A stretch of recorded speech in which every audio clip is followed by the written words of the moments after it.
오늘 우리에게 주시는 말씀은 로마서 13장 1절부터 7절까지 말씀입니다. 어느새 벌써 로마서 12장을 쭉 읽어왔고요, 13장까지 왔는데 우리가 계속해서 지금 읽어가는 건 산 제물로 살아가는 삶의 방법들입니다. 오늘 우리가 읽은 말씀도 마찬가지예요. 산 제물로 살아가는 그 방식들을 가르치는 그 내용 안에 있습니다. 내 설교의 제목이 좀 그렇죠. 정치적인, 너무나 정치적인이라는 제목으로 말씀을 나눌 겁니다. 제목만 보시고 총선 때가 됐으니까 오늘 드디어 담임 목사님이 누굴 찍을지 알려주시나 보다, 그런 얘기는 아닙니다. 하지만 오늘 말씀이, 우리가 읽은 본문이 굉장히 정치적인 본문입니다. 정치적인 본문인데 어떻게 보면 굉장히 슬프게 아주 맹비난을 받는 그런 본문이기도 합니다. 어떤 사람들은 어떻게 이런 말씀이 성경에 있을까 싶어서 고개를 도리도리 하는 사람도 있고요, 많지는 않지만 어떤 분에는 성경에서 이걸 이렇게 지워버리시는 분도 있어요. 고의 접어서 찢어버리시는 분도 진짜 있습니다. 그런 사람 이야기를 제가 들어봤어요. 왜냐하면 오늘 여기 있는 이 말씀이 굉장히 문제적인 말씀입니다. 꽤나 많은 비난을 받아요. 특별히 근자에 한 적어도 한 200~300년, 근자가 아니네요. 예, 굉장히 많은 비난을 듣습니다. 왜냐하면 우리가 알아요. 뭔가 예수님을 섬기는 사람들, 예수님이 만유의 주가 되시고 예수님이 통치하시는 세상에서 예수님이 주님이시고 왕이신데 정말로 말도 안 되는 왕 노릇을 하면서 사람들의 인간성을 말살하고 정말로 악한 권세로 통치하면서 잔인한 일을 하는 그 권세들이 분명히 우리 앞에 있는데, 오늘 말씀이 우리에게 전하는 바는 그 위에 있는 권세들에게 굴복하래요. 이유는 다른 이유도 아니에요. 하나님이 그들을 세웠기 때문에 너희들 굴복하래요. 너희들 굴복 안 하면 하나님이 혼내주신대요. 그러니 이건 뭐예요? 받아들이기가 굉장히 어렵습니다. 예수님이 왕이신데 세상의 악한 사람들에게 뭔가 희생이 있고 우리가 우리 삶이 깨지더라도 가서 부딪히고 그것들과 싸워라 까짓 거 그렇게 말씀 주시면 한번 용기를 내서 부딪혀 볼 만도 한데, 오늘 말씀은 그것과는 전혀 반대의 말씀처럼 들려오기 때문입니다. 그래서 오늘 우리가 읽은 본문 말씀을 사람들이 굉장히 비난하고요, 이게 뭔가라고 물음표를 찍습니다. 물론 이 말씀을 좋아하는 사람들도 있어요. 나쁘게 이용하는 거죠. 많은 권세 잡은 악한 권력자들이, 그리고 악한 권력에 부역하는 많은 사람들이 이 말씀을 들어서 어떻게 남용하는 거죠. 아주 노골적으로 학대당하는 사람들, 짓눌린 사람들에게 저항하지 말라고, 침묵하라고, 굴복하라고 윽박지르는데 이 말씀을 사용했습니다. 그러니 오늘 우리가 읽는 이 말씀은요, 굉장히 위험한 말씀이에요. 굉장히 위험합니다. 많은 사람들에게 실망을 주기도 했고요, 또 나쁘게 이용되기도 했던 역사가 있는 그런 말씀입니다. 그럼 우리는 이 위험한 말씀을 어떻게 해야 됩니까? 그냥 피하고 지나가는 게 좋지 않을까? 그런 목사님들이 그렇게 생각하시는 분들도 많으셔요. 저도 이거 말고 바로 요거 뒤에 가면은요, 좋은 얘기 참 많습니다. 서로 사랑해라, 마지막 때다, 이런 설교하면 참 편한데 오늘 이 말씀을 그냥 뛰어 넘어갈 수가 없어요. 왜냐하면 로마서 그 귀한 말씀 중에서도 12장, 13장, 적어도 이 두 장은 예수의 사람들, 하나님의 은혜로 새 생명을 얻은 이들, 그래서 새 비전을 갖고 살아가는 사람들이 도대체 어떻게 살아야 되는지에 대한 아주 거대한 그림, 그리고 아름다운 그림을 우리에게 보여주기 때문이에요.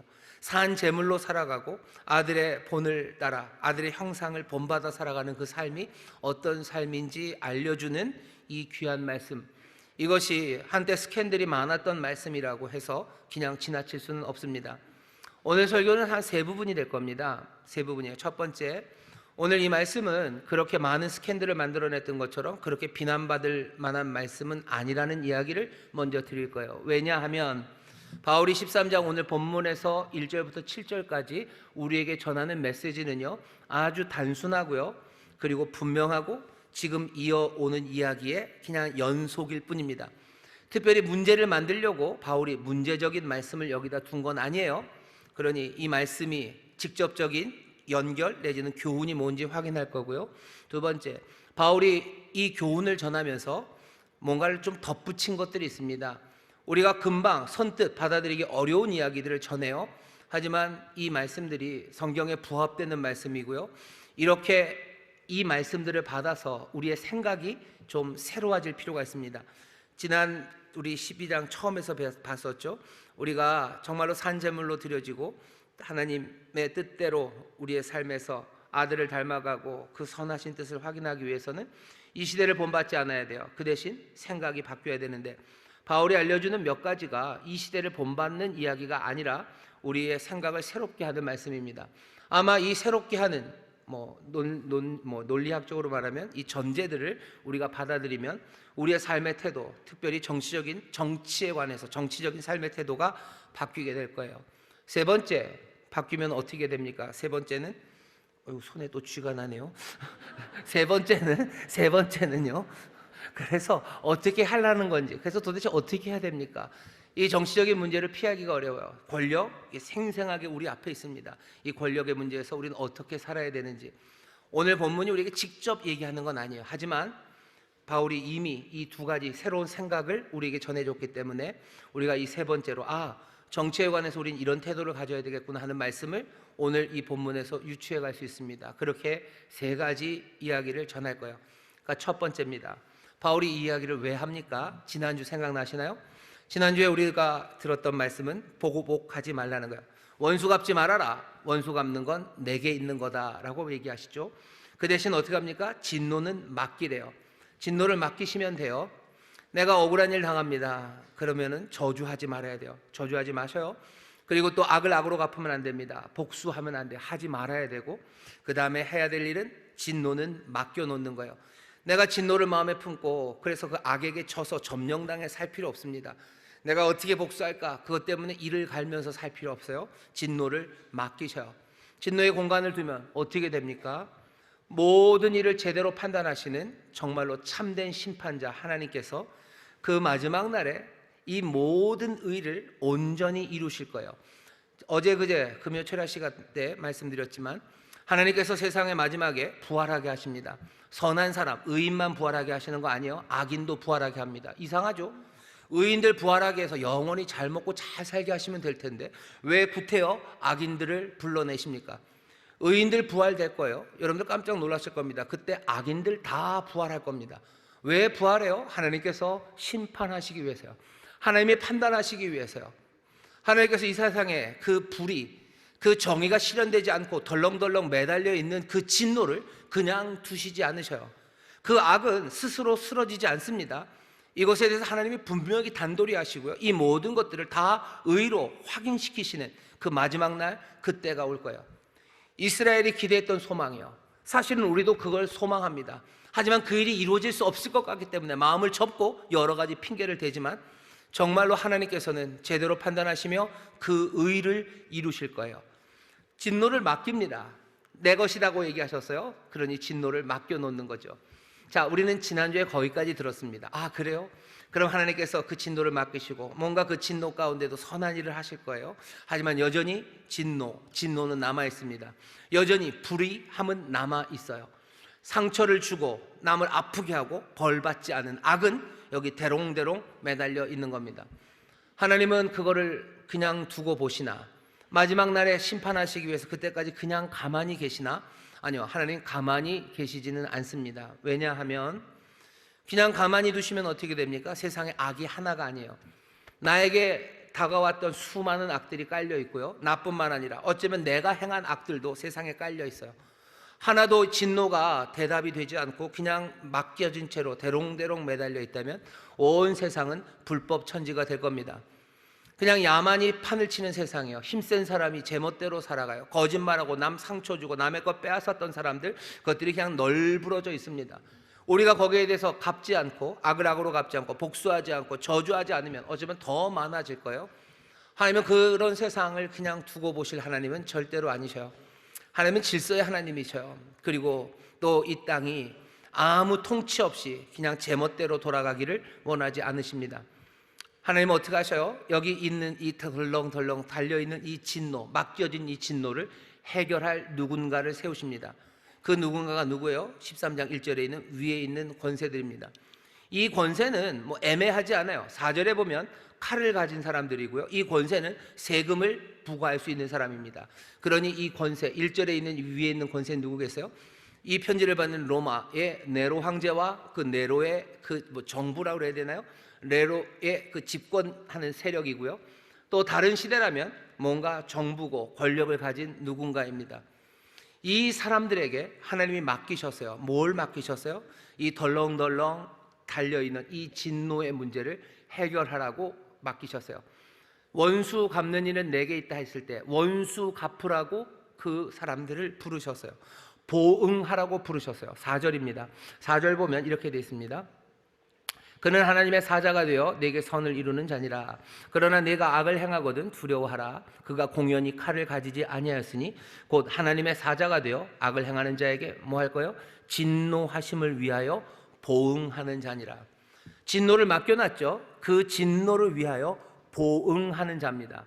보응하는 자라고 4절에 있는 이 말씀은요, 12장 19절에 있는 원수 갚지 말아라, 원수 갚는 일은 내 것이다 라고 했을 때 원수 갚는다는 말과 보응한다는 말이 같은 말입니다. 에크디케오이네요. 예, 에크디케오. 여기 보응하는 자는 명사요. 에크디코스 이렇게 되겠네요. 에크디코스, 에크디케오. 그래서 디케, 정의입니다. 정의로부터 정의를 이루는 거예요. 원수 갚는 건 정의를 이루는 겁니다. 누구를 어떻게 막 찢어 놓는 게 아니에요. 원수 갚는다 할 때 원수 갚는 것이 내게 있다라고 주님 말씀하실 때 원수 갚는 건 보응하시겠다는 거예요. 정의를 이루시겠다는 거예요. 내가 도둑 맞았어요. 내가 얻어맞고 내 것을 다 빼앗겼습니다. 그러면 내는 복수합니까? 아니요. 가만 놔둬요. 그러면 그 악은 여기 덜렁덜렁 지금 매달려 있죠. 이거 그냥 가만둡니까? 그날까지 가만둡니까? 아니요. 하나님께서 이것을 갚으셔요. 이것을 원수 갚으셔요. 보응하십니다. 어떻게? 세상의 권세를 통해서 이것들을 갚으셔요. 정부가 해야 될 일은 다른 건 아닙니다. 복수하는 일이에요. 복수한다는 건 무섭죠. 원수 갚는 일이에요. 그것도 무섭죠. 다른 말로 번역하면 보응하는 겁니다. 다 같은 뜻이에요. 내 아픔 내게 뺏겨서 내가 갚지 못하니 누가? 정부가 갚도록, 뭔가 권력이 갚도록 하나님이 그렇게 만들어 놓으셨어요. 오늘 본문이 말하는 바는 그겁니다. 너 원수 갚지 말아라. 진노를 맡겨라. 그 진노는 어떻게 하실 거예요? 하나님께서 보응하는 자 두실 거다. 세상에 있는 권력이 보응하는 자다. 세상의 권력이 그 진노의 문제를 해결할 거예요. 그러니 너는 보복하지 말고 저주하지 말고 악에게 지지 말고 그냥 선을 행하며 살아래요. 하나님이 생각하시는 삶의 그 모습입니다. 그러니 우리가 기대해야 되는 바는 정부가 해야 되는 건 공의를 이루는 거예요. 정부가 해야 되는 건 보복해 주는 일입니다. 보응하는 일이에요. 세상에 악한 사람들 잡아가는 거 그거 정부가 할 일입니다. 사람들 상처 준 사람들에게 상처를 주는 거 그거 정부가 하는 일이에요. 아니 어떻게 상처 주는 사람에게 상처를 줍니까? 상처 주는 사람들에게 상처 주는 거 지금 정부가 하죠. 검사가 하는 일이 뭡니까? 범인들 잡아다가 벌 주는 거예요. 벌 줍니다. 어떻게 세상이 그렇습니까? 우리가 악하지 않습니까? 아니요. 하나님이 그렇게 하셨대요. 인류가 그렇게 살아갑니까? 인류 역사상 늘 어떤 형태로건 그렇게 질서를 만들어내는 뭔가의 힘은 늘 보응하는 힘입니다. 보응하는 힘, 원수 갚아주는 힘이에요. 그 힘을 어쩌다 그렇게 된 거 아니래요. 어쩌다 그렇게 된 거 아니고 오늘 말씀이 말하는 바는 뭐예요? 하나님이 그 일들을 맡기셔서요. 그게 오늘 본문이 우리에게 주는 어쩌면 도전입니다. 도전이기도 하고 사람들이 생각해보지 못했던 문제들, 그렇게 생각하지 못했던 것들에 대해서 다시 생각할 수 있도록 던지시는 어쩌면 제안이에요. 오늘 말씀 다시 한번요. 첫 번째 문제는 해결된 것 같아요. 왜 이 말씀이 있습니까? 그러니 우리는 어떻게 살면 돼요? 정부를 믿으셔요. 여기 세상에 있는 권력이 우리의 진노, 우리에게 억울함, 그 억울함을 해결해 줄 거라고 거기에 맡기셔요. 거기에 맡기고 이것이 다 이루어지지 않던지 아니면 부족하면 언제? 하나님께서 그 마지막 날 몽땅 다 이루실 겁니다. 그러니 악에게 지지 마시고 계속해서 모든 사람 앞에서 선한 일을 도모하고 할 수만 있거든 많은 사람들과 평화하며 그렇게 세상에서 살아가시면 돼요. 그게 산 제물로 이 땅에서 살아가는 방식입니다. 이 시대를 본받지 않고 정말로 새로워진 생각으로 변화를 받아 하나님의 뜻, 그것들을 확인하는, 변화를 확인하는, 그 영광을 확인하며 살아가는 길입니다. 여러분들의 진노를 맡기셔요. 그 진노를 보응하는 자 하나님이 세워 놓으셔서요. 그렇게 믿으시고 여러분들은 보복하는 일에서 점점 더 멀어져 가시기를 주의 이름으로 축원합니다. 옆에 있는 사람에게 얘기해 주세요. 복수하는 사람, 복수하는 자 하나님이 준비해 놓으셨습니다. 복수하는 자 준비해 놓으셨습니다. 원수 갚는 자 준비해 놓으셨어요. 그러니 여러분들 아, 교회 다니는 사람들이 무슨 공권력에 뭐지? 그 가는 건 너무 나쁜 거 아닙니까? 아니에요, 아니에요. 여기 보면 그렇게 돼 있지 않아요. 공권력에 가셔요. 그거 하려고 누가 하나님이 그렇게 해 놓으셨어요. 아, 모자란데 우리 경찰 못 믿는데. 못 믿는 건 그건 하나님 앞에서 그 경찰들이 할 일이에요. 이 정부는 못 믿겠는데. 아니요, 그래도 뭔가는 있어야 됩니다. 무슨 우리나라 검찰이 막 나쁘다고 말하시는 분들이 있어요. 근데 그분들도 뭔가 자기가 모욕당하고 자기가 손해되면 어떻게 검찰에 호소하는 게 고소하는 거죠. 검찰에게 가는 겁니다. 우리나라 한참 혼란했던 때 경찰이 막 무슨 문제가 많다고들 그랬을 때 있어요. 그래도 그 시절에서도 경찰만 나쁘다고 말하는 사람들도 자기 집에 도둑 들면 어떡합니까? 경찰한테 가는 거예요. 뭐가 됐든지 하나님이 만들어 놓으신 게 있어요. 부족하면 그건 거기서 책임져야 되지만 하나님은 늘 그렇게 질서 안에서 보복의 문제를 해결하기 위해서 뭔가를 우리에게 주십니다. 하나님이 우리에게 주신 거예요. 정부, 권력, 그 정치 체계들, 그 시스템들 하나님이 주신 것, 그 안에서 분노의 문제, 진노의 문제 해결하도록 내어주시고, 여러분들은 악에게 지지 말고 선으로 악을 이겨나가시기를 주의 이름으로 축원합니다. 주의 이름으로 축원합니다. 복수하느라고 밤새 고민하지 마시고 그 마음 찐누르라고 애쓰지 마시고 어떻게 하셔요? 112 가까운 군부대나 경찰서에 신고하시고 여러분의 자유함을 누리셔요. 오늘 말씀이 우리에게 전하는 바입니다. 아, 예수 믿는 사람이 신고하면 안 되고 주님이 다스리셔야 되는데, 주님이 다스리셔야 되는데, 주님이 다스리셔요. 다스리는 주께서 세상의 권력을 그 보응의 일, 보응하는 자로 만들어 놓으셨어요. 그렇게 믿고 우리는 살아갑니다. 이 사람들이 잘못하면 어떡합니까? 잘못하면 잘못했다고 말하면 돼요. 잘못해서 나쁜 경찰들, 불의한 경찰들, 권력의 행정부들 이상한 방식으로 합니다. 그러면 하나님의 종답게, 하나님의 사자답게 하라고 우리는 끊임없이 이야기할 겁니다. 이야기가 그 다음 이야기예요. 두 번째, 오늘 이 말씀을 전하면서 바울이 우리에게 던져놓는 전에 듣지 못했던 이야기 두 가지입니다. 하나는 하나님의 종이라는 이야기예요. 4절입니다. 그는 하나님의 사자가 되어. 이 권세 잡은 사람들은요, 하나님의 사자입니다. 사자라고 번역됐는데 여러분들 뭐죠? 펜 있으면 그 옆에다가 사자 대신에 종이라고 써주셨으면 좋겠어요. 이건 종이라는 의미가 더 맞습니다. 권력은 하나님의 종입니다. 종은 종인데 어떤 종이냐면 이건 디아코노스예요. 여러분 사도행전 6장에 보면 집사님들을 뽑죠. 집사님들을 뽑습니다. 그 집사라는 뜻이 종이라는 뜻이에요. 그 같은 단어입니다. 하나님의 집사님들이에요. 하나님의 종들이에요. 하나님께서 종으로 세워놓으셨어요. 섬기기 위해서 종으로 세운 하나님의 종들, 그것이 세상의 권력입니다. 그래요? 하나님이 종으로 세웠습니까? 하나님이 종으로 세웠어요. 뭘 위해서? 아까 말씀드렸죠? 그 진노에 보응하는 자가 되도록, 정의를 실현하는 자 되도록 하나님께서 종으로 삼으신 거예요. 하나님이 세우셨습니까? 하나님의 종입니다. 또 그 뒤에 보시면 6절입니다. 6절 보시면 너희가 공세를 바치는 것도 이를 인함이라. 저희가 하나님의 일꾼이 되어 바로 이 일에 항상 힘쓰느니라. 권세를 가진 사람들, 세금 거두는 사람들, 그 사람들 누구예요? 하나님의 일꾼입니다. 하나님의 일꾼이에요. 일꾼이라는 말은 라오스, 에르곤 그래가지고 백성, 그 다음에 일입니다. 하나님께서 공적인, 그러니까 백성들, 사람들에게 뭔가 일하라고, 사람들을 섬기는 일하라고 부른 하나님의 일꾼들이에요. 정부는 하나님의 일꾼입니까? 오늘 우리에게 얘기하시는 거예요. 정부는 하나님의 일꾼이랍니다. 깜짝 놀라셨죠? 생각해 보신 적 없으시죠? 하나님이 그렇게 얘기하셔요. 정부는 하나님의 일꾼이고 하나님의 종이랍니다. 너무 나쁜데요? 여러분들 그렇게 생각하실 거 없어요? 하나님의 종, 하나님의 일꾼으로 불려진 사람들 중에서 나쁜 사람들 참 많습니다. 이런 말 하면 조금 불편하고 그렇지만 하나님이 집사로 세워놓으신 분들 중에서 집사의 일 잘 못하는 사람들 많습니다. 일을 잘 못할 뿐만 아니라 악한 집사도 많습니다. 정부도 마찬가지요. 권력도 마찬가지요. 하나님이 종으로, 하나님이 사자로, 일꾼으로 세웠지만 그거 못하는 사람들이 있어요. 그 일을 못하는 집사님들에게 우리는 뭐합니까? 뭐라 그래요? 그러면 안 된다고 말하죠. 하나님의 종이 그러면 안 됩니다. 하나님이 세운 직분자가 그러면 안 됩니다. 그렇게 게으르면 안 됩니다. 그렇게 악하면 안 됩니다. 말하는 것처럼 세상의 권력 그리고 세상의 정부에 이 힘 있는 사람들이 하나님의 종이고 하나님의 사람들인데 그 일, 맡겨진 일, 정의를 실현하고 그 백성을 위해서 일하는 일 못한다면 그건 아니라고 말하는 것, 그것이 우리가 가진 태도예요. 왜 이게 중요하죠? 사람들은, 아니면 이런 말씀이 없으면 우리는 이 세상에 있는 정부 아니면 그 힘이라는 실체를 어떻게 생각합니까? 그냥 이렇게 생각하는 거죠. 첫 번째, 세상을 다스리는 이는 주님이셔. 오직 주님만이 다스리시는 거예요.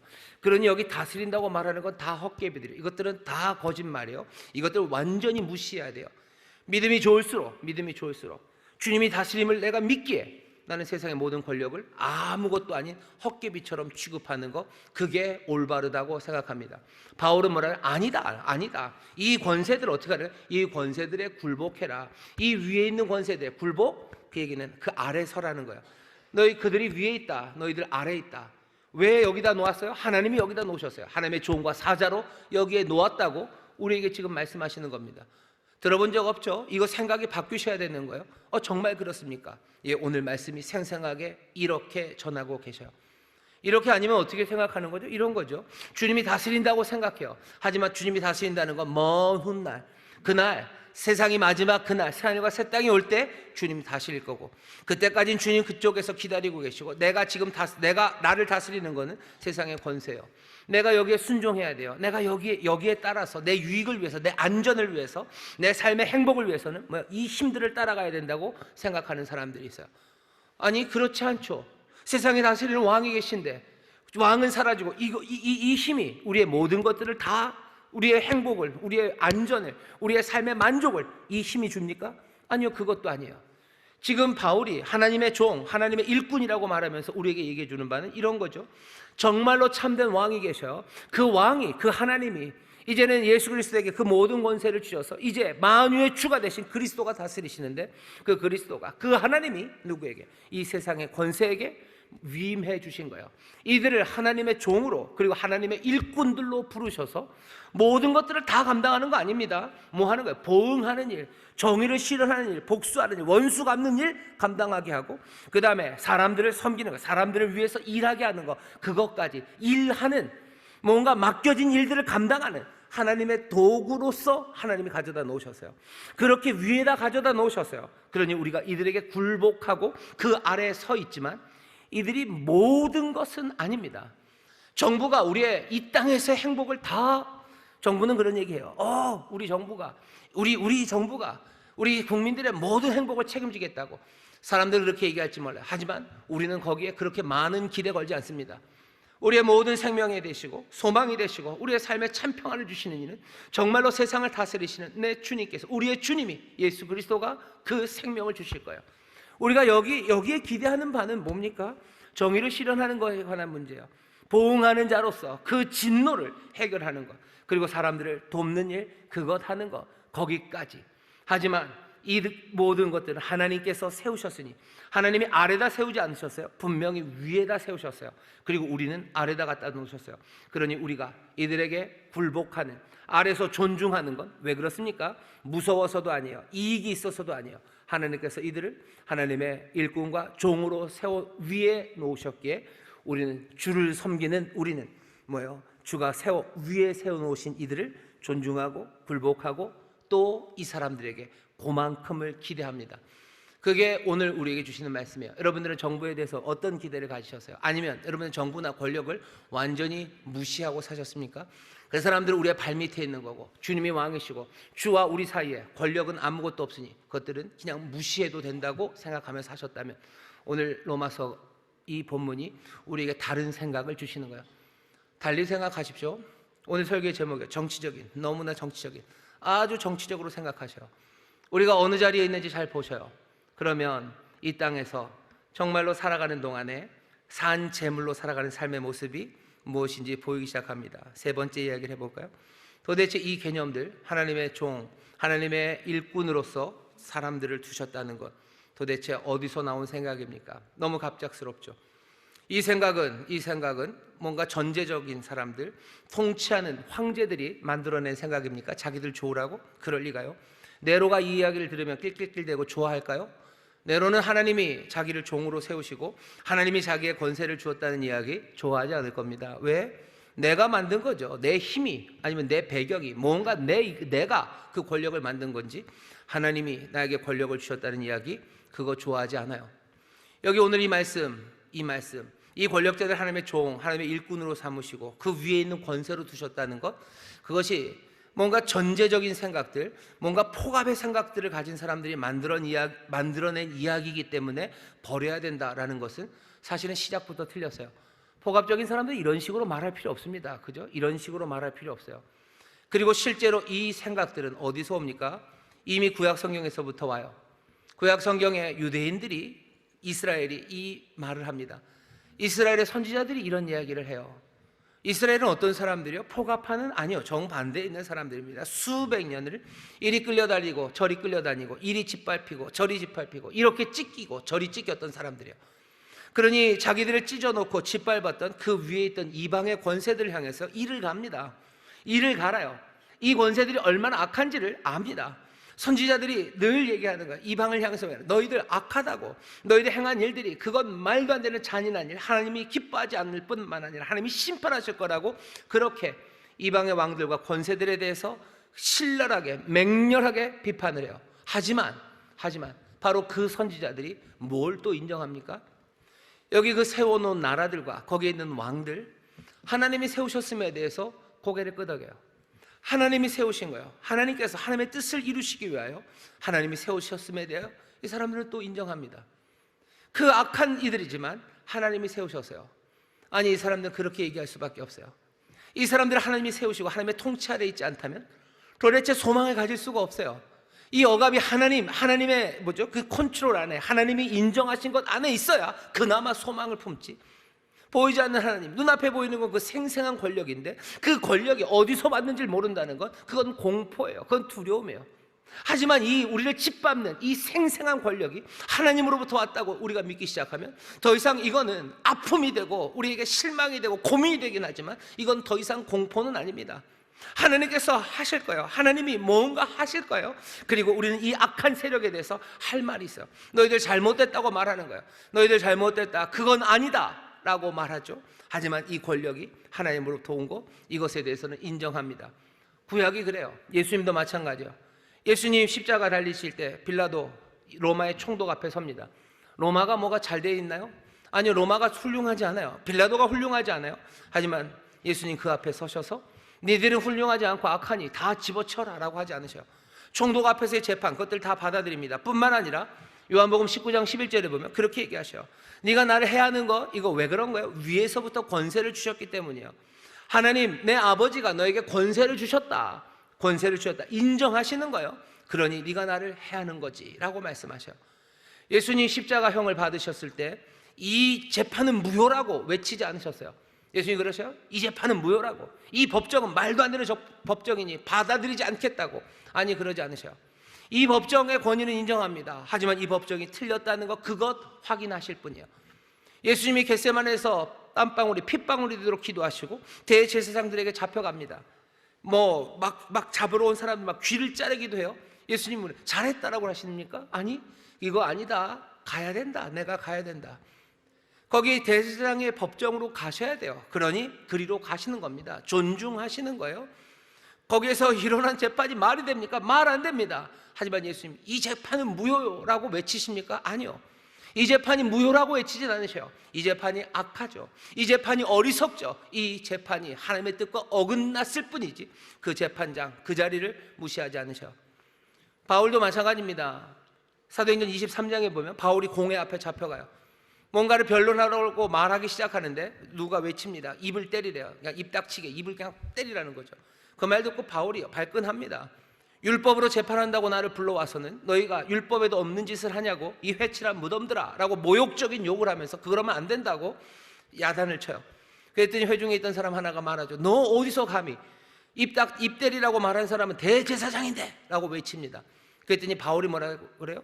대제사장이 뭐 대단하다고? 아니요, 그러지 않아요. 미안하다고. 내가 대제사장인지 몰랐다고. 내가 존중해야 될 분한테 내가 욕한 거 미안하다고, 모욕적인 말 한 거 미안하다고.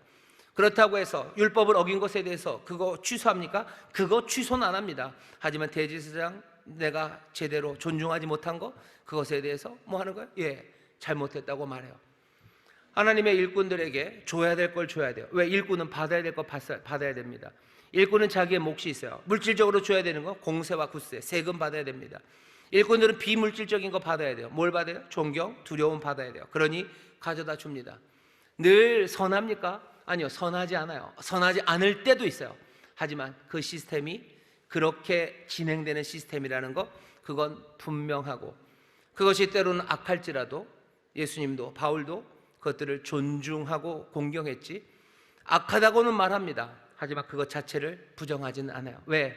하나님께서 그 질서와 권세를 만들어 놓으셨다는 것, 그것에 대해서 고개를 끄덕이기 때문입니다. 우리는 어떻게 살아야 됩니까? 아, 그렇습니까? 그렇습니까? 세상은 지금 정치 과잉의 시절이에요. 또 꼭 총선이 있어서만은 아닙니다. 특별히 우리나라가 좀 더 정치적으로 여러 가지 이야기들을 하기도 하죠. 정치적인 세상을 살아갑니다. 좌우로 나눠놓고 기독교는 진보해야 되는지 보수해야 되는지 그것 따지는 사람들도 있고, 또 이 정치적인 세상에서 우리는 어떤 식으로 살아야 되는지 고민이 많아요. 무시하고 살자라는 것도 사실은 정치적인 판단입니다. 오늘 바울이 정말로 진노를 맡기며 살기 위해서, 그렇게 살아가기 위해서, 악에게 지지 않고 정말로 늘 선함과 평안, 그것들을 따라 살아가는 아들의 형상을 본받는 삶을 살기 위해서 하나님이 세상에 권세들을 주셨으니 거기에 맡겨라 라고 말하는 가운데, 이 두 이야기를, 이들은 하나님의 종들이다, 하나님의 일꾼인들이다, 그러니 존중해라 하는 이야기를 덧붙인 이유는 이 정치적인 현실이라는 게 이 세상에서 살아가는데 피할 수 없기 때문입니다. 예수 믿는 사람들 정치적으로 살아셔야 돼요. 오늘 설교의 제목입니다. 정치적인, 너무나 정치적인. 왜? 우리는 우리의 고백에 그냥 최첨단에 있는 게 예수 그리스도가 왕이시라는 고백이에요.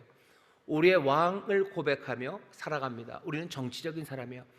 이 정치가 어떻게 이루어지는지 우리가 모른다면 어쩌면 애매한, 양심 없는, 제대로 된 생각이 없는, 그냥 진노에, 두려움에 그냥 이 힘들을 따라가는 그런 사람들이 될 거예요. 진노의 두려움, 그 악함 때문에 이거 따라가지 말아라. 너희들 양심으로 따라가래요. 똘똘해진 마음입니다. 어찌 보면 밝아진 마음입니다. 그 마음으로 여기 하나님의 종, 하나님이 세우신 이들이니 너희들 존중하는 거예요. 하지만 하나님의 종들이고 하나님의 사자들입니다. 하나님의 뜻에서 어긋나면 그거 잘못됐다고 말해야 되는 거예요. 정치적인, 그죠? 거대한 정치 안에서 여기 현실의 정치가 어떻게 이루어지는지 우리는 압니다. 세상에 너무 많은 기대들 하지 마세요. 정치에 너무 많은 기대하지 마세요. 세상의 정부가 뭔가 내 삶의 모든 것들을 줄 거라고 그들은 말할지 모르지만 우리는 그렇게 기대하지 않습니다. 우리는 왕 대신 주께서 우리의 모든 것들을, 세상의 정치가 모든 의를 이룰 수 있을 거라고, 아니요, 우린 그거 믿지 않습니다. 하나님 아버지가 완전한 재판장이 그 일 하실 거예요. 하지만 그동안 이 질서를 위해서 하나님께서 통치하는 이 힘들을 주셨음을 우리는 또 감사함으로 받아요. 그러니 세상에 있는 정부들을 위해서, 왕들을 위해서, 임금들을 위해서 우리는 기도합니다. 예수 믿는 사람들은 이 정치적인 삶을 어떻게 살아갈까 고민해보니 이렇게 되는 것 같아요. 그리스도인들은 본질적으로 굉장히 보수적입니다. 그리고 보수적일 수밖에 없어요. 왜? 모든 권세는 하나님께서 세우신 것임을 믿기 때문이에요. 국민의힘 만세 하지 마셔요. 아직 얘기는 안 끝났습니다. 본질적으로 보수적이에요. 그러니 권세를 위해서 기도하십시오. 이게 무슨 민주당 정부건 아니면 국민의힘 정부건 상관이 없어요. 어떤 때는 민주당이, 어떤 때는 더불어민주당이, 어떤 때는 국민의힘이 잡을 거예요. 개혁신당, 미안합니다. 이게 따지고 보니 너무 많아지네요. 누군가 잡을 겁니다. 누군가 잡을 거예요. 그럼 우리는 어떻게 합니까? 늘 보수적이에요. 늘 보수적이에요. 하나님이 세우셨음을 우리는 믿습니다. 부족해도 하나님이 세우셨음을 믿어요. 그러니 그 정부를 위해서, 권세를 위해서 기도합니다. 뭐 위해서? 그 보수하는 일, 보응하는 일 잘 하게 해달라고 기도하는 거예요. 그 정의가 이루어져야 우리의 삶에 고요하고 평온함이 생깁니다. 인생의 억울함만 가득하고 그냥 덜렁덜렁 진노가 걸려져 있는 세상에서 우리의 마음이 고요하고 평안할 리가 없어요. 디모데에게 편지를 하면서 바울이 그래요. 너 임금과 권세 잡은 사람들을 위해서 기도해라. 그래야지 정말로 네가 경건함으로 살 수 있다. 고요와 평안함 가운데 살 수 있다. 의를 이루는 이들이 되게 해달라고 기도하셔야 돼요. 그리고 또 뭐 기도해야 됩니까?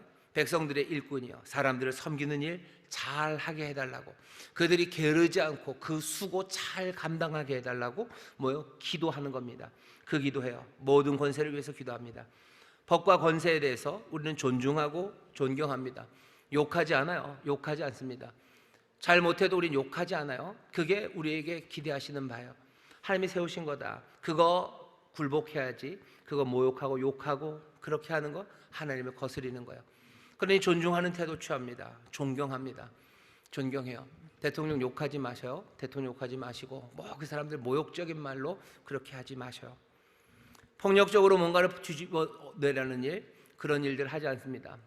예수님 그렇게 하지 않으셨어요. 바울도 그렇게 하지 않으셨어요. 늘 그렇게 하지 않으셔요. 아 그래요? 그럼 어쩔 수 없네. 기독교는 완전 보수 반동들. 본질적으로 우리는 보수 반동입니다. 하지만 우리는 또 영원히 진보적인 사람들이에요. 왜? 하나님의 완전한 의를 이루시는 하나님의 보응하심, 하나님의 원수 갚는 그날까지 이 땅에 있는 어떤 정부도 그 보응을 완벽하게 이루지 못하기 때문이에요. 그러니 모든 정부와 권력을 향해서 악을 악이라고 말하라고, 악을 악이라고 말하지 못하는 그곳에 악을 악이라고 말하라고, 제대로 그 의를 실행하라고 권면하고 제안하고 멈추지 않고 말해야 됩니다. 그러니 영원히 그날이 올 때까지 기독교 그리고 그리스도인들은 세상의 모든 정부를 향해서 진보적인 태도를 취할 수밖에 없어요. 아 그럽니까? 그럼 그냥 보수적이고 이게 도대체 어떤 모습일까? 어떤 모습일까? 우리가 지금 우리 인천 순복음교회가 그리고 대부분의 교회들이 뭐가 명확하지는 않아도 거의 이 스탠스로 옵니다. 예배 때마다 정부를 위해서 기도해요. 우리 교회가 사람들은 인천 순복음교회 굉장히 보수적인 교회다 생각하는데 무슨 문재인 대통령이 있을 때도 아니면 김대중 대통령, 노무현 대통령이 있을 때도 늘 대통령 위해서 기도했어요. 대통령 위해서 기도합니다. 지키시라고, 지혜롭게 하시라고, 맡겨진 이 나라의 국정을 잘 다스려 달라고 우리는 늘 기도했지. 무슨 대통령이 바뀔 때마다 저 대통령을 끌어내려 주옵소서 그런 기도한 적이 우리는 한 번도 없어요. 아마 모든 교회들이 그럽니다.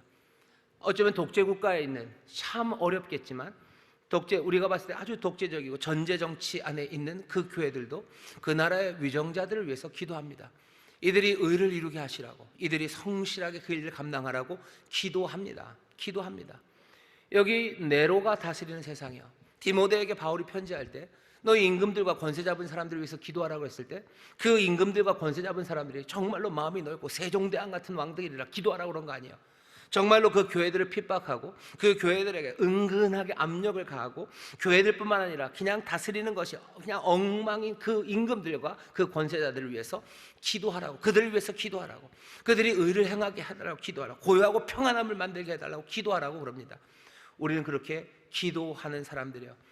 우리는 세상의 정부에 대해서 욕하지 않습니다. 어떤 사람들은 욕을 잘해야 뭔가 의롭다고 생각하고 기독교인이라고 생각하는데 예수 그리스도가 주님이시니 세상의 권력에 대해서 그냥 막 욕하고 비하하고 아무것도 아닌 것처럼, 아니 하나님이 세우셨어요.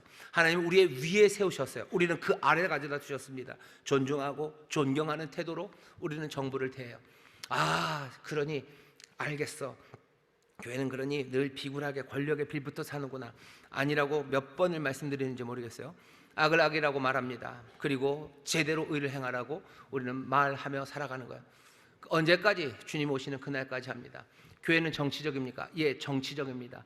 단순하게 정치적이지도 않아요. 너무나 정치적인, 훨씬 더 깊고 영원하게 정치적인 게 우리가 이 땅에서 살아가는 거예요. 참된 왕을 바라보며 그 왕의 종들과 그 일꾼들 아래 우리는 단순하지 않아요. 너무나 정치적인 그 삶을 살아갑니다. 너무 어려운데요. 그러니 뭐라고 얘기하시는 거예요? 우리 산제물로 드리는 삶이에요. 아들의 형상을 본받아 사는 삶이에요. 이 시대를 본받지 않고 새로운 생각으로 변화를 받아 하나님의 선하시고 온전하시고 기뻐하시는 그 뜻이 무엇인지 확인하는 우리의 삶입니다. 이 세상에서 하나님의 뜻을 확인하기 위해서 어쩌면 이 어렵고 힘든 정치적인 태도들을 우리에게 알려주고 있어요. 하지만 너무 염려하지 마십시오. 성령님 우리를 인도하셔요. 성령님 우리를 인도하시고 우리가 함께 이 일을 해왔고 이제껏 해왔고 앞으로도 또 그렇게 살아갈 겁니다. 너무 정치 때문에 휩쓸려 다니지 마셔요. 그냥 그만큼의 일을 위해서 하나님이 만들어 놓으신 거고 우리의 삶의 모든 것들은 참된 왕, 우리의 삶의 참된 정치적인 삶은 여기 이 예수 그리스도와 우리 하나님 그 놀라우신 완성과 그 다스림 그 안에 있습니다. 이 왕을 따라 살아가셔. 이 하나님 따라 크게 살아가셔. 그게 우리에게 주시는 어쩌면 이 세상에서 산 제물로 살아가는 삶입니다. 정치가 우리를 휩쓸어 가려고 애들을 씁니다. 하지만 세상의 정치 캠페인이 우리를 흔들지는 못해요. 오늘 우리에게 주시는 말씀, 이 말씀이 우리를 정말로 잘 믿음의 닻을 내리게 하셔서 흔들리지 않는, 하지만 늘 정치적인, 너무나 정치적인, 그래서 하나님 왕 되신 예수 그리스도를 온전히 섬기는 그런 하나님의 사람들, 그런 복된 자녀들 되시기를 주의 이름으로 축원합니다. 기도하겠습니다. 하나님 감사합니다. 정치적인 세상을 살아갑니다. 우리가 정부에 어떤 태도를 취해야 되는지 우리가 아무 가르침이 없는 게 아닙니다. 우리가 두려워서 우리의 유익 때문에 아버지 하나님 이 편에 붙고 저 편에 붙는 것 아닙니다. 정말 우리의 온전히 한 분이신 왕, 그 왕 되신 예수 그리스도, 그분의 말씀 안에서 아버지 하나님 그 다스리심 안에서 이 땅에 있는 많은 권력들과 아버지 하나님 기뻐하시는 관계를 맺게 하여 주옵시고, 또 아버지는 거기에 우리의 모든 것 거는 것 아니라 참된 왕, 놀라우신 아버지에게 우리의 모든 소망을 거는 하나님, 정말로 지혜로운 이들이 되게 하여 주옵소서. 이 시대 아무리 정치적인 것으로 우리를 흔들지라도 시대에 본받지 않으며 아버지 하나님 변화된 생각으로 변화된 삶을 살아가는 하나님의 자녀들, 아버지 그렇게 이 땅의 빛과 소금의 사명 감당하며 그렇게 놀라운 이 복음을 증거하는 우리 귀한 성도들 되게 하여 주옵소서. 감사드리며 예수님 이름으로 기도하옵나이다. 아멘.